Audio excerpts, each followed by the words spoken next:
நிறுத்துறியா? அடிக்காத. ஒவ்வொரு முறையும் ஆளாத ஆம்புலன்ஸ் ஈக்கிட்டு தப்பு கம்பெனி போங்க. நம்பரை குறிச்சு வச்சுங்க, நம்பர் குறிச்சுக்கீங்க, நம்பர் குறிச்சு போலீஸ் ஸ்டேஷன் கம்ப்ளைண்ட் கொடுங்க.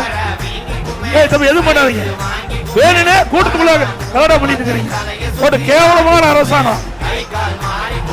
அரசாங்கம் எதுக்கு தில்லு வேணும், அரசு நீதியா எதுக்கு வேணும்? அதை விட்டுட்டு கூட்டத்துக்குள்ள ஆம்புலன்ஸ் விட்டு ஒவ்வொரு முறையும் பிரச்சனை பண்றீங்களா?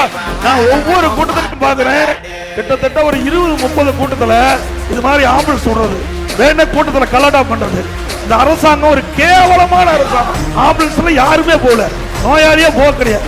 அடுத்த இருக்க ஆம்புலன்ஸ் வந்தா ஆம்புலன்ஸ் பேஷண்ட் ஏத்திட்டு போற மாதிரி தான் இருக்கும். வெறும் வண்டி ஆம்புலன்ஸ் வந்தா அது யார் ஓடிட்டு வராங்களோ அவர் பேஷண்டா மாதிரி ஹாஸ்பிட்டலுக்கு போக வேண்டிய நிலைமை ஆயிடும். என்ன அசிங்கமா இல்ல? மக்களை காப்போம், தமிழகத்தை மீட்போம்.